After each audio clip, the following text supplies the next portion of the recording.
বাংলাদেশ নিয়ে রিকি পন্টিংয়ের ধারণা নেই, এমন মন্তব্য করেছেন cricket operations chairman Nazmul Abedin Fahim. Champions ট্রফিতে ভুগবে টাইগাররা, এমনকি আফগানিস্তানকে এগিয়ে রেখেছেন সাবেক অজি অধিনায়ক। মানতে নারাজ নাজমুল আবেদিন, বাংলাদেশের সাথে দেখা হলে অস্ট্রেলিয়াকেও কঠিন চ্যালেঞ্জ নিতে হবে বলে দাবি তার। দরজায় কড়া নাড়ছে চ্যাম্পিয়ন্স ট্রফি। দলগুলো নিয়েও তাই বিচার বিশ্লেষণ চলছে, কার সম্ভাবনা বেশি, কে শক্তিমত্তা এগিয়ে। রিকি পন্টিং তো সাফ জানিয়েছেন বাংলাদেশের চেয়ে টুর্নামেন্টে এগিয়ে আফগানিস্তান। সিনিয়র ক্রিকেটারদের উপর নির্ভরশীলতা, অ্যাওয়েতে টাইগারদের রেকর্ড দেখে এমন মন্তব্য করেছেন সাবেক অজি অধিনায়ক। প্রতিক্রিয়া জানতে চাইলে নীরব ছিলেন বাংলাদেশ দলপতি নাজমুল শান্ত। তবে দিন দুয়েক বাদে জবাব দিয়েছেন ক্রিকেট অপারেশনস চেয়ারম্যান। গত 4-5 মাসে বাংলাদেশ দলের যথেষ্ট উন্নতি হয়েছে, যেটা হয়তো রিকি পন্টিং দেখেনি বা এই সম্পর্কে রিকি পন্টিং ধারণা করতে পারবে না। নাজমুল আবেদিনের মতে স্কোয়াডে এক্স ফ্যাক্টরের কমতি নেই। তারুণ্য নির্ভর দল হলেও চ্যাম্পিয়ন হতে খেলবে বাংলাদেশ। ভিন্ন গ্রুপে অস্ট্রেলিয়া, যদি নকআউটে দেখা হয় তবে অজিদের কঠিন চ্যালেঞ্জ নেয়ার কথা বলেছেন। কিছু কিছু জায়গা ছিল যেখানে আমরা দ্রুত রান করতে পারতাম না, কিছু কিছু জায়গা ছিল যেখানে আমাদের কনফিডেন্সের অভাব ছিল। ওইসব জায়গার মধ্যে কিছুটা পার্থক্য বোধহয় আমরা এবার দেখতে পাবো। যদি আমাদের অস্ট্রেলিয়ার সাথে খেলার সুযোগ হয়ে যায় কোনো এক সময়, বাংলাদেশ অস্ট্রেলিয়াকে টাফ টাইম দেবে। টাইগারদের প্রস্তুতি নিয়ে প্রশ্ন রয়েছে সমর্থকদের মনে। বিপিএল শেষ করে ওয়ানডে ফরম্যাটের চ্যাম্পিয়ন্স ট্রফি খেলার অপেক্ষায় বাংলাদেশ। ক্রিকেট অপারেশনস চেয়ারম্যান অবশ্য অভয় দিচ্ছেন ক্রিকেটারদের। আমরা 50 ওভারের ম্যাচই খেলে নেই, সবাই 50 ওভারের ম্যাচ খেলছে, আমরা খেললাম টি-20, আমরা কেমন করে পারবো? এটা যদি ভাবি তাহলে আমি পারবো না, কিন্তু খেলতে পারবো না। কিন্তু আমি যদি ভাবি যে টি-20 কিন্তু সাদা বলেরই একটা ক্রিকেট, একটু অন্য ধাঁচের ক্রিকেট, এখান থেকে কিন্তু অনেক পজিটিভস আমরা পেয়েছি, এটাকে আমরা ওখানে অ্যাড করতে চাই। বোলারদের প্রতি আস্থা, পেস ইউনিটের সাথে লেগি রিশাদ হাসান হতে পারেন গেম চেঞ্জার। কনসিস্টেন্টলি কিন্তু ভালো বোলিং হচ্ছে। আমাদের পেস অ্যাটাক নিয়ে মোটামুটি আমরা এখন গর্ব করতে পারি। পাশাপাশি কিন্তু একজন লেগ স্পিনার ইন্ট্রোডিউসড হয়েছে। ব্যাটারদেরও ইতিবাচক মানসিকতা ও সামর্থ্যের প্রতি বিশ্বাস রাখার পরামর্শ দিয়েছেন নাজমুল আবেদিন। আরিফুল ইসলাম, চ্যানেল 24, ঢাকা। এদিকে গেল আসরের চেয়ে এবারের চ্যাম্পিয়ন্স ট্রফির প্রাইজ মানি 53% বাড়িয়েছে আইসিসি। চ্যাম্পিয়ন 27 আর রানার্স আপ দল পাবে 13.5 কোটি টাকারও বেশি। আর টুর্নামেন্টে নিরাপত্তার দায়িত্বে 4 শহরে 20,000 আইন শৃঙ্খলা বাহিনীর সদস্য মোতায়েন করেছে পাকিস্তান। লাহোরে বসেছে চেহারা শনাক্তকারী এআই প্রযুক্তির বিশেষ ক্যামেরা। আর করাচিতে প্রস্তুত রাখা হয়েছে সোয়াটের বিশেষ টিম। চ্যাম্পিয়ন্স ট্রফি দিয়ে প্রায় 30 বছর পর প্রথমবার আইসিসির কোনো ইভেন্ট বসছে পাকিস্তানে। শেষবার 1996-তে যৌথভাবে বিশ্বকাপ আয়োজন করেছিল দেশটি। এবারের টুর্নামেন্ট নিরাপদ করতে সর্বোচ্চ সতর্ক অবস্থানে পাকিস্তান। এরই মধ্যে লাহোর, করাচি, রাওয়ালপিন্ডি ও রাজধানী ইসলামাবাদে মোতায়েন করা হয়েছে 20,000 নিরাপত্তারক্ষী। গুরুত্বপূর্ণ স্থানে থাকছে স্নাইপার। বিমানবন্দর থেকে হোটেল থেকে স্টেডিয়াম, যাত্রাপথে দলগুলোর সাথে সবখানেই থাকবে বিশেষ বাহিনী। চ্যাম্পিয়ন্স ট্রফিকে সামনে রেখে নিরাপত্তা ব্যবস্থা অনেকটাই ঢেলে সাজিয়েছে পাঞ্জাব পুলিশ। আধুনিকায়ন করা হয়েছে পর্যবেক্ষণ ব্যবস্থা, সিসিটিভি বাড়ানোর পাশাপাশি বসানো হয়েছে এআই প্রযুক্তির চেহারা শনাক্তকারী ক্যামেরা। আর সম্ভাব্য ঝুঁকি কিংবা জরুরি অবস্থা মোকাবেলায় সোয়াটের বিশেষ দল প্রস্তুত রেখেছে করাচি পুলিশ। এদিকে গেল আসরের চেয়ে এবারের চ্যাম্পিয়ন্স ট্রফির প্রাইজ মানি 53% বাড়িয়েছে আইসিসি। চ্যাম্পিয়ন দল পাবে প্রায় $2.5 মিলিয়ন টাকার অঙ্কে, যা প্রায় 27 কোটি 6.5 লাখ। রানার্স আপ দল পাবে এর অর্ধেক, 13.5 কোটিরও বেশি। এছাড়াও অংশগ্রহণকারী প্রত্যেক দল পাচ্ছে $1,25,000 করে। আর গ্রুপে প্রত্যেক ম্যাচ জয়ের জন্য বরাদ্দ $34,000। সব মিলে এবারের প্রাইজ মানি প্রায় 83,36,87,000 টাকা। চ্যাম্পিয়ন্স ট্রফি শুরুর আগে তারকা পতনের মিছিলে যোগ দিয়েছেন বেন সিয়ার্স। হ্যামস্ট্রিং ইনজুরিতে কপাল পুড়েছে কিউই পেসারের। তার পরিবর্তে নিউজিল্যান্ড স্কোয়াডে জায়গা মিলেছে আরেক পেসার জ্যাকব ডাফির। জের সাগর, চ্যানেল 24। একজন ভালো মালি ভালো বৃক্ষ গড়ে তোলে। বাংলাদেশের ক্রিকেটের সে মালি হতে চান মুশতাক আহমেদ। তৃণমূল থেকে উঠে আসা স্পিনারদের নিয়ে কাজ করতে আগ্রহী এই পাকিস্তানি কোচ। আর তা সফল করতে বিসিবির সাথে দীর্ঘমেয়াদী চুক্তিতে আগ্রহী তিনি। সিনিয়র সহকারী কোচ মোহাম্মদ সালাউদ্দিনের প্রশংসায় পঞ্চমুখ মুশতাক। জাতীয় দলের সাথে স্থানীয় কোচের অন্তর্ভুক্তিতে সাধুবাদ জানিয়েছেন এই পাকিস্তানি। আশিক রুদ্র 2 পর্বের ধারাবাহিকের দ্বিতীয়টি আজ। ক্যামেরায় ছিলেন ফখরুল হাসান।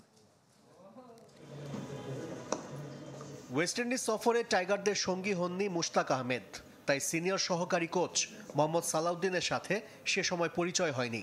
চ্যাম্পিয়ন্স ট্রফির ক্যাম্পে প্রথমবার এই লোকাল কোচকে দেখেছেন মুশতাক। সালাউদ্দিনের কোচিং দর্শনে মুগ্ধ এ Pakistani. I think he's got a great communication, great energy. সালাউদ্দিনের কমিউনিকেশন ভালো, দারুণ এনার্জি। ক্রিকেটার আর হেড কোচের মধ্যে সে সেতু হিসেবে কাজ করে। ক্রিকেটাররা তাকে অনেক সম্মান করে। তার কোচিং মেথডও দারুণ। আমি মনে করি কোচিং স্টাফে তার অন্তর্ভুক্তি দারুণ কাজে দিচ্ছে। Very good. Salahuddin is doing great job for that. বিসিবির নতুন কমিটি স্থানীয় কোচদের গুরুত্ব দিচ্ছে, এটাকে ইতিবাচক হিসেবে দেখছেন মুশতাক আহমেদ। আরেক পাকিস্তানি শাহেদ মেহমুদও বয়সভিত্তিক দলগুলোর স্পিনারদের নিয়ে কাজ করছেন। খুব শিগগিরই বাংলাদেশ আরও আন্তর্জাতিক মানের রিস্ট স্পিনার পাবে বলে আশাবাদী Mushtaq Ahmed. The local coach is going to play a huge role. আন্তর্জাতিক কোচের চাইতে স্থানীয় কোচের ভূমিকা বেশি জরুরি। কিছু বয়সভিত্তিক স্পিনারদের সাথে কাজ করেছি। 10 থেকে 12 জন লেগ স্পিনার ও চায়নাম্যান আছে। তারা এখনো ছোট, বীজের মতো। তাদের বৃক্ষে রূপ দিতে হবে। তাদেরকে একটা সিস্টেমে নিয়ে আসতে চাই। With the local coaches, help of local coaches. সেক্ষেত্রে বিসিবির সাথে দীর্ঘমেয়াদী চুক্তিতে যেতে হবে মুশতাককে। নিজেও বাংলাদেশে লম্বা সময় কাজ করতে আগ্রহী। জাতীয় দলের বাইরে ক্রিকেট উন্নয়নে ভূমিকা রাখতে চান Pakistani coach. I would like be a good Mali. একটা ভালো বৃক্ষ গড়ে তুলতে হলে ভালো মালি দরকার। আমি সেই মালি হতে চাই। আমাকে বৃক্ষের পেছনে আরো বেশি সময় দিতে হবে। This is my phrase. So I think inshallah champions ট্রফির শেষে বিসিবির সাথে আলোচনায় বসবেন Mushtaq Ahmed. on youth development and Ashrik Rudra, channel 24, Dhaka. Hamza Chowdhury আর দেশের সেরা ফুটবলারদের সমন্বয়ে সেরা দল পেতে যাচ্ছে বাংলাদেশ, বলছেন জামাল ভুঁইয়া। ভারতের বিপক্ষে ম্যাচ নিয়ে সমর্থকদের যে উন্মাদনা তা ছুঁয়ে যাচ্ছে ফুটবলারদেরও। এদিকে শুধু জাতীয় দল নয়, নিজের নতুন ক্লাব ব্রাদার্সকে নিয়েও ভালো ফলের স্বপ্ন দেখছেন জামাল।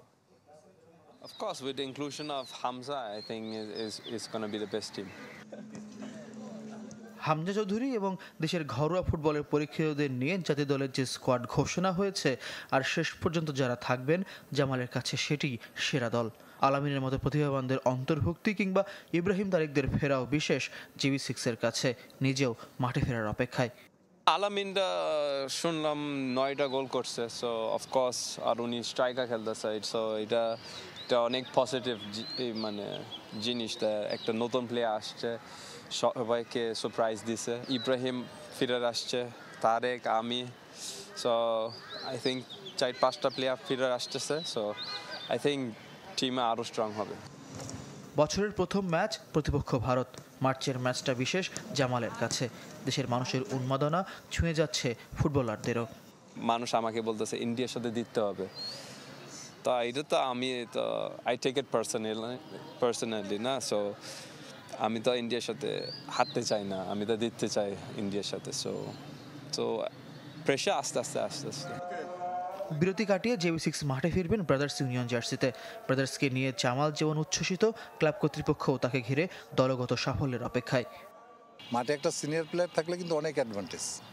সে একটা national player plus senior player এবং সবাই তার সঙ্গে একটা গুড রিলেশন আছে, যেটা একটা প্লেয়ারের জন্য খুবই জরুরি। সেটা জামালের ভিতরে আছে, তাতে সে অবশ্যই ব্রাদার্স একটা বেনিফিট তো পাবেই। লাস্ট 10-15 বছর আপনি যদি দেখেন, ব্রাদার্স সবসময় লিগ টেবিলের নিচে ছিল, তো এই বছর আই থিঙ্ক 5 or 6 এখন। সো এটা একটা ভালো পজিশন, কিন্তু আমরা চাই আরও ভালো করতে হবে। 21 ফেব্রুয়ারি প্রিমিয়ার লিগের দ্বিতীয় লেগে ব্রাদার্সের প্রথম ম্যাচ। শিগগির দুজন বিদেশি ফুটবলারের ট্রায়াল নেবে গোবিবাগের ক্লাবটি। ফয়জুল ইসলাম, চ্যানেল 24, ঢাকা। পর্দা নামলো 23তম স্কয়ার কাপ গলফের। দেশি বিদেশি নারী পুরুষ মিলিয়ে যেখানে 650 গলফার অংশ নিয়েছেন। কুর্মিটোলা গলফ ক্লাবে আসর উদ্বোধন করেন সকালে সেনাবাহিনীর chief of general staff lieutenant general Mizanur Rahman Shamim. আসরে অংশ নিয়েছেন হামিম গ্রুপের ব্যবস্থাপনা পরিচালক একে আজাদ ও স্কয়ার টয়লেটরিজের ব্যবস্থাপনা পরিচালক অঞ্জন চৌধুরী পিন্টুর মতো অ্যামেচার গলফাররা।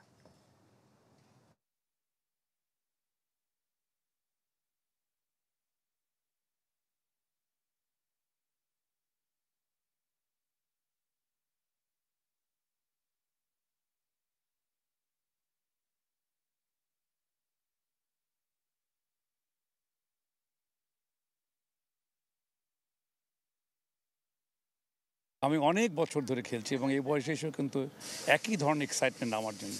এই খেলাটা আমি এত বেশি ভালোবাসি যে শুধু এই দেশেই না, কিন্তু পৃথিবীর যে দেশেই আমি যাই না কেন সেই দেশে আমি গলফ খেলে থাকি। তো এটা আমার জন্য একটা ভীষণ আনন্দের জিনিস। এই যে প্রতিদিন সকালে ঘুমিয়ে না থেকে চলে আসি, আমরা খেলার মধ্যে একটা আনন্দ খুঁজে পাই এবং সাথে সাথে শরীরটাও সুস্থ থাকে। এটা অত্যন্ত আনন্দের, কারণ কাজের মধ্যে এত ব্যস্ততা থাকি, সত্যি অনেক অনুষ্ঠানে যাওয়া সম্ভব হয় না, কিন্তু এই খেলাটা মিস করি না। শেষ করবে কুলে স্পোর্টস 24 খেলার সব আপডেট ও রিপোর্টগুলো দেখতে ভিজিট করুন facebook.com/sports24 টিম এই পেজে। ধন্যবাদ সঙ্গে থাকার জন্য।